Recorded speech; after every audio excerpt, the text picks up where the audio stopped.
राधे राधे, जय श्री कृष्णा। आप सभी का स्वागत करती हूँ अपने YouTube चैनल पर। दोस्तों, पूर्णिमा के शुभ अवसर पर घरों में श्री सत्यनारायण भगवान की कथा का पाठ या श्रवण किया जाता है। ऐसी मान्यता है कि पूर्णिमा का दिन श्री सत्यनारायण भगवान की कथा सुनने के लिए सबसे शुभ दिनों में से एक दिन होता है। तो आज की इस वीडियो में आप सभी भक्तजन सुनेंगे श्री सत्यनारायण भगवान की संपूर्ण कथा।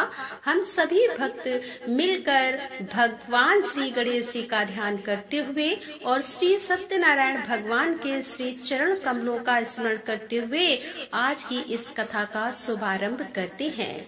तो प्रेम से बोले श्री सत्यनारायण भगवान की जय। तो दोस्तों, सुनते हैं पहला अध्याय। एक समय नैमिषारण्य तीर्थ में सौनक आदि सभी ऋषियों और मुनियों ने पुराण शास्त्र के विज्ञाता श्री सूत जी महाराज से पूछा कि हे महामुनि, किस व्रत अथवा तपस्या से मनोवांछित फल प्राप्त होता है, उसे हम सब सुनना चाहते हैं। तब श्री सूत जी बोले कि इसी प्रकार देव ऋषि नारद जी के द्वारा भी पूछे जाने पर भगवान श्री कमलापति जी ने उनसे जैसा कहा था मैं उसे कह रहा हूँ। आप लोग सावधान होकर सुनिए। एक समय योगी नारद जी लोगों के कल्याण की कामना से विविध लोगों में भ्रमण करते हुए पृथ्वी लोक में आए और यहाँ उन्होंने अपने कर्म फल के अनुसार नाना योनियों में उत्पन्न सभी प्राणियों को अनेक प्रकार के कलेश दुख भोगते हुए देखा तथा किस उपाय से इनके दुखों का सुनिश्चित रूप से नाश हो सकता है, ऐसा मन में विचार करके वे विष्णु लोक को गए। वहाँ 4 भुजाओं वाले शंख चक्र गदा पद्म और बनमाला से विभूषित शुक्ल वर्ण भगवान श्री नारायण जी के दर्शन कर उन देवादिदेव की स्तुति करने लगे। देव ऋषि नारद जी बोले कि हे वाणी और मन से परे स्वरूप वाले अनंत शक्ति संपन्न आदि मध्य और अंत से रहित निर्गुण और सकल कल्याणमयी नष्ट करने वाले परमात्मा, आपको मेरा नमस्कार है। स्तुति सुनने के पश्चात भगवान श्री हरि ने देव ऋषि नारद से कहा कि महाभाग, यहाँ आए हैं, आपके मन में क्या है। तब देव ऋषि नारद कहने लगे कि हे भगवान, पृथ्वी लोक में अपने पाप कर्मों के द्वारा विभिन्न योनियों में उत्पन्न सभी लोग बहुत प्रकार के कलेश से दुखी हो रहे हैं। प्रभु, किस लघु उपाय से उनके कष्टों का निवारण हो सकेगा? यदि आपकी कृपा मेरे ऊपर हो तो वह सब मैं सुनना चाहता हूँ। आप कृपा पूर्वक यह सब मुझे बताएं। तब श्री भगवान ने कहा कि हे वत्स, संसार के ऊपर अनुग्रह करने की इच्छा से आपने बहुत अच्छी बात पूछी है। जिस व्रत के करने से प्राणी मोह से मुक्त हो जाता है, उसे मैं आपको बताता हूँ, सुनिए। हे वत्स, स्वर्ग और पृथ्वी लोक में दुर्लभ भगवान सत्यनारायण का एक महान व्रत है। आपके स्नेह के कारण इस समय मैं उसे कह रहा हूँ। अच्छी प्रकार विधि विधान से भगवान सत्यनारायण जी का व्रत करके मनुष्य शीघ्र ही सुख प्राप्त कर परलोक में मोक्ष प्राप्त कर सकता है।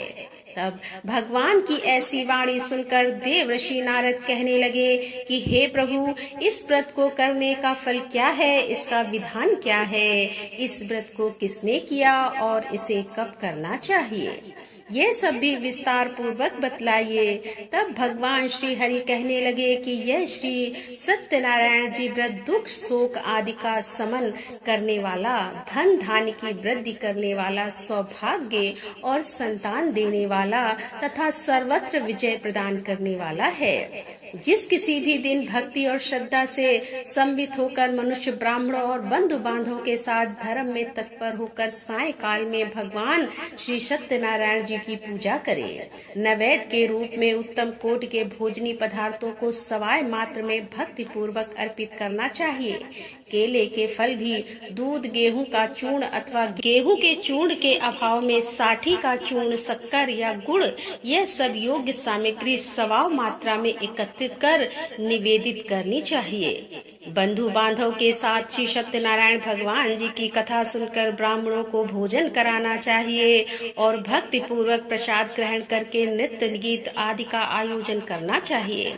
इसके पश्चात भगवान सत्यनारायण का स्मरण करते हुए अपने घर को जाना चाहिए। ऐसा करने से मनुष्यों की मनोकामनाएं अवश्य पूर्ण होती है और विशेष रूप से कलयुग में पृथ्वी लोक पर यह सबसे छोटा और सरल उपाय है। दूसरा अध्याय। श्री सूत जी ने कहा कि हे ऋषियों, जिन्होंने पहले समय में इस व्रत को किया है उसका इतिहास भी बताता हूँ, आप सब ध्यान पूर्वक सुने। सुंदर काशीपुरी नगरी में एक अत्यंत निर्धन ब्राह्मण रहता था। वह ब्राह्मण भूख और प्यास से बेचैन होकर पृथ्वी पर घूमता रहता था। ब्राह्मणों से प्रेम करने वाले श्री विष्णु जी ब्राह्मण को देखकर एक दिन बूढ़े ब्राह्मण का रूप धारण कर ब्राह्मण के पास जाकर आदर के साथ पूछने लगे कि हे विप्रदेव, तुम नित्य ही दुखी होकर पृथ्वी पर क्यों घूमते हो? तब उस ब्राह्मण ने कहा कि मैं भिक्षा के लिए पृथ्वी पर विचर रहा हूँ। हे भगवान, यदि आप इससे छुटकारा पाने का कोई उपाय जानते हो तो कृपा कर मुझे बताएं। वृद्ध ब्राह्मण का रूप धारण किए हुए श्री विष्णु जी ने कहा कि हे ब्राह्मण, श्री सत्यनारायण भगवान मनोवांछित फल देने वाले हैं, इसीलिए तुम उनका पूजन करो। इससे मनुष्य सब दुखों से मुक्त हो जाता है। ब्राह्मण को व्रत का सारा विधान न बताकर बूढ़े ब्राह्मण का रूप धारण करने वाले श्री भगवान जी अंतर ध्यान हो गए।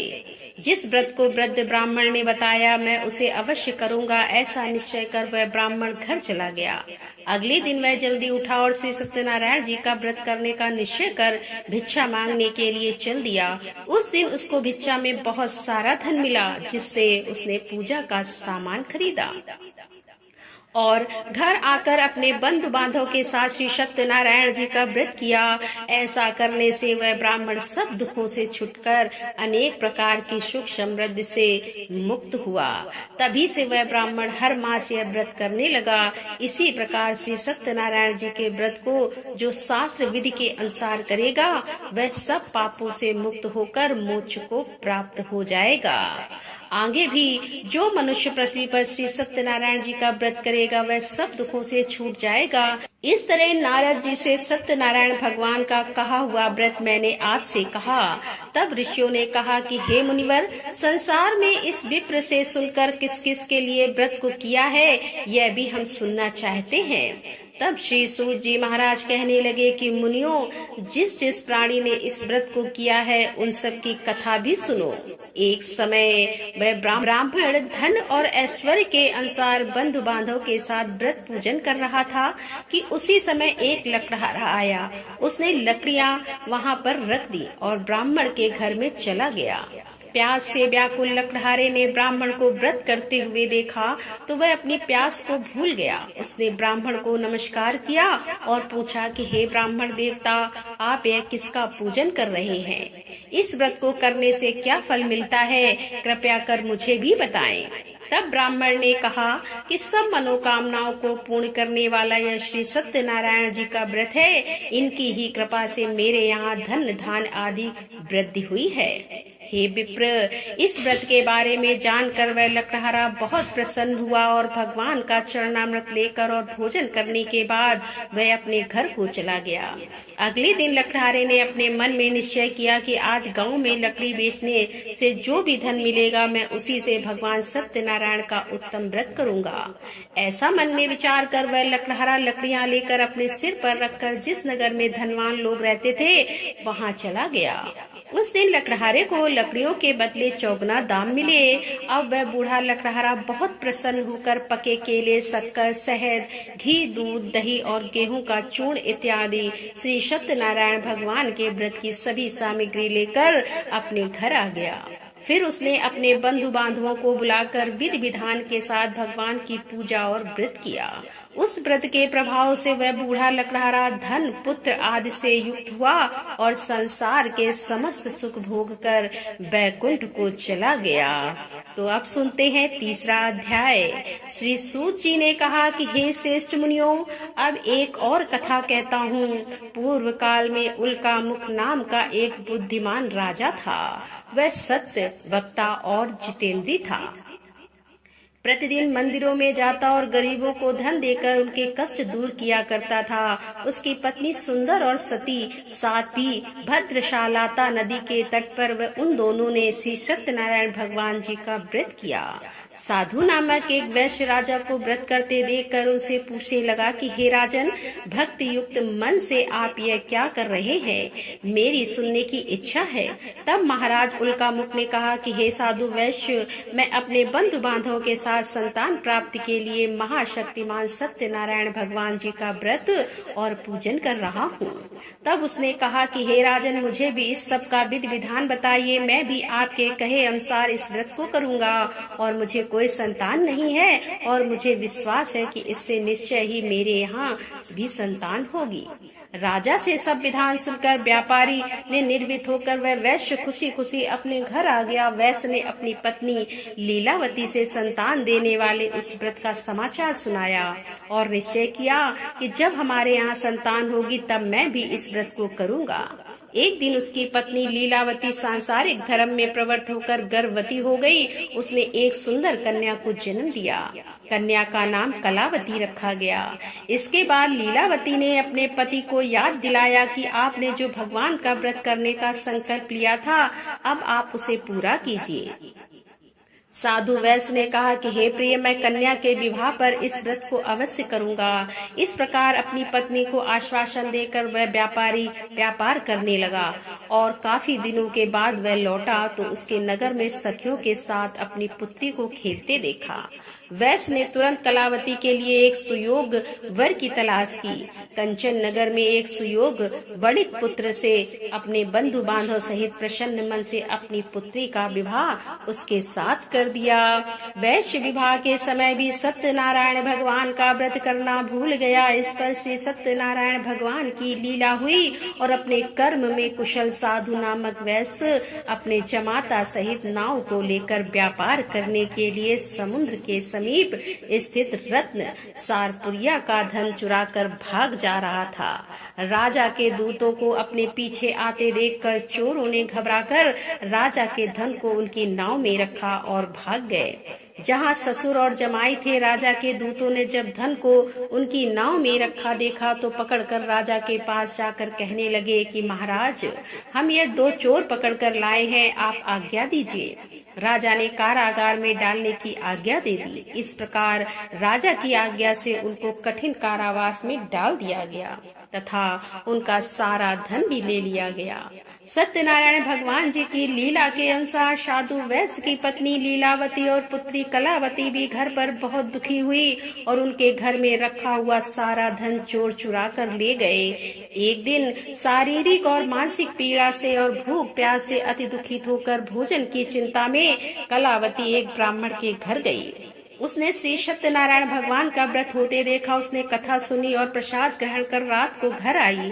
तब माता ने कलावती से पूछा कि हे पुत्री, तू अब तक कहाँ रही और तेरे मन में क्या है?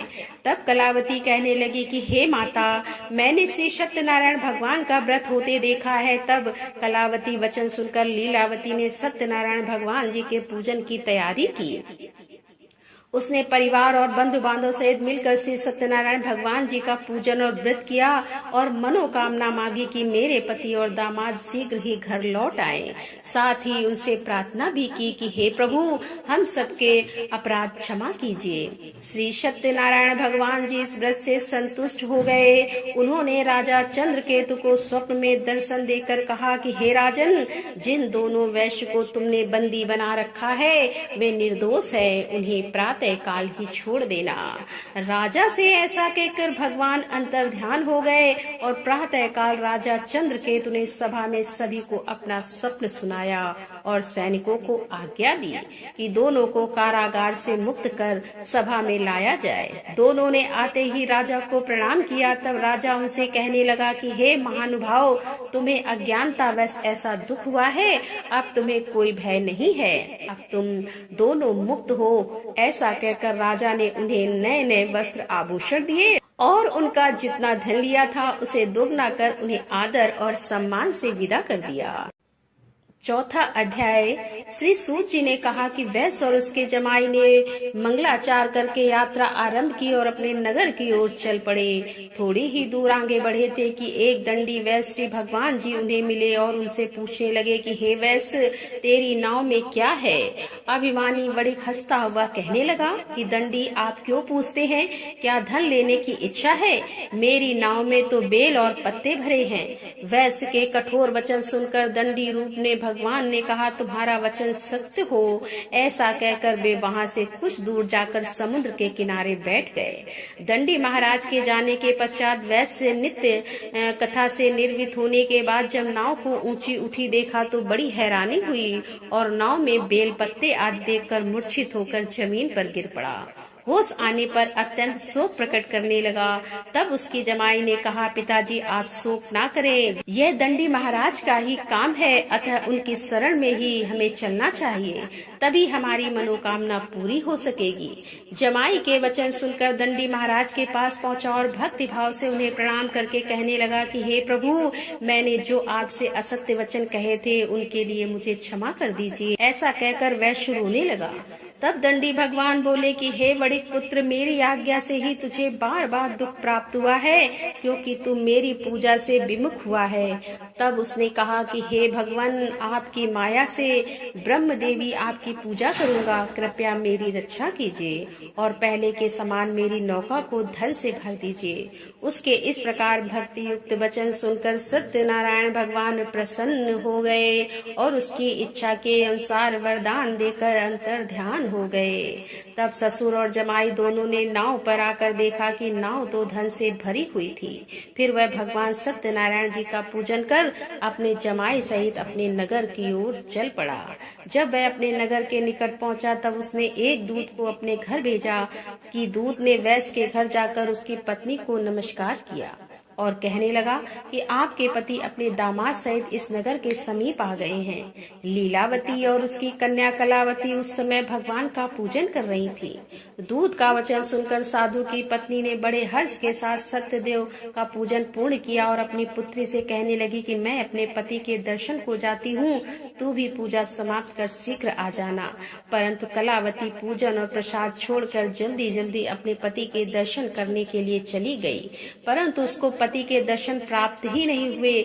नौका को डूबा हुआ और कन्या को रोती हुई देखकर वैश्य दुखी होकर कहने लगा कि हे प्रभु, मुझसे या मेरे परिवार से जो भूल हुई है उसे क्षमा कीजिए। इस प्रकार वह रोने लगा। उसके दीन वचन सुनकर सत्यनारायण भगवान फिर से प्रसन्न हो गए और तभी आकाशवाणी हुई कि हे वैश्य, तेरी कन्या प्रसाद छोड़कर आई है, इसका पति इसी कारण अदृश्य हो गया है। अब यदि तेरी कन्या घर जाकर प्रसाद खाकर लौटे तो इसका पति इसे अवश्य मिल जाएगा। आकाशवाणी सुनकर कलावती ने घर पहुंचकर पूजन विधिवत समाप्त किया और प्रसाद ग्रहण करके अपने पति के दर्शन किए। तत्पश्चात वैश्य ने वहीं बंधु बांधव सहित भगवान सत्यनारायण का विधि पूर्वक पूजन किया और वह इस लोक के सभी सुख भोग कर अंत में स्वर्ग लोक को चला गया। 5वां अध्याय। श्री सूत जी ने आगे कहा कि ऋषियों, मैं एक और कथा भी कहता हूँ। प्रजापालन में लीन तुंगध्वज नाम का एक राजा रहा करता था। उसके भगवान सत्यनारायण का प्रसाद त्याग कर बहुत दुख पाया। एक समय राजा वन में वन्य पशुओं को मारकर वट के वृक्ष के नीचे आया। वहाँ उसने ग्वालों को भक्ति भाव से बंधु बांधव सहित श्री सत्यनारायण जी का व्रत पूजन करते देखा, परंतु राजा यह सब भी अभिमानवश ना तो वहां गया और ना ही सत्यनारायण भगवान को प्रणाम किया। जब ग्वालों ने भगवान जी का प्रसाद उसके सामने रखा तो वह प्रसाद त्याग कर अपने नगर को चला गया। नगर में पहुंचकर उसने देखा कि उसका सब कुछ नष्ट हो गया है। वह समझ गया कि यह सब भगवान सत्यनारायण ने ही किया है। तब वह वापस उसी स्थान पर आया और ग्वालों के पास गया और विधि पूर्वक पूजन कर प्रसाद ग्रहण किया तो सत्यनारायण भगवान की कृपा से कुछ पहले जैसा ही हो गया और फिर वह सारे सुख भोग कर अंत में स्वर्ग लोक को चला गया। जो मनुष्य इस परम दुर्लभ व्रत को करेगा, श्री सत्यनारायण भगवान की कृपा से उसे धन धान की प्राप्ति होगी। इस व्रत के प्रभाव से निर्धन धनी बंधी बंधन से मुक्त होकर निर्भय हो जाता है। संतानों को संतान की प्राप्ति होती है और सभी मनोरथ पूर्ण होकर अंत में वह बैकुंठ धाम को जाता है। जिन्होंने पहले इस व्रत को किया, अब उनके दूसरे जन्म की कथा भी सुनिए। सतानंद नामक ब्राह्मण ने सुदामा के रूप में जन्म लेकर भगवान कृष्ण भक्ति पर मोक्ष प्राप्त किया। उल्का मुख नाम के महाराज राजा दशरथ बने और श्री रंगनाथ जी का पूजन कर बैकुंठ को प्राप्त हुए। साधु नाम के वैश्य ने धर्मात्मा और सत्य प्रतीक राजा मोर ध्वज बनकर अपने पुत्र को आरे से चीरकर मोक्ष को प्राप्त हुए। महाराज तुंग ध्वज स्वयं मनु हुए। उन्होंने बहुत से लोगों को भगवान की भक्ति में लीन कर मोक्ष प्राप्त किया। और वह लकड़हारा भील अपने अगले जन्म में गुह नामक निषाद राजा हुए, जिनके भगवान श्री राम के चरणों की सेवा कर मोक्ष प्राप्त किया। तो यहाँ पर सत्यनारायण भगवान की व्रत कथा समाप्त होती है। तो प्रेम से बोले श्री सत्यनारायण भगवान की जय।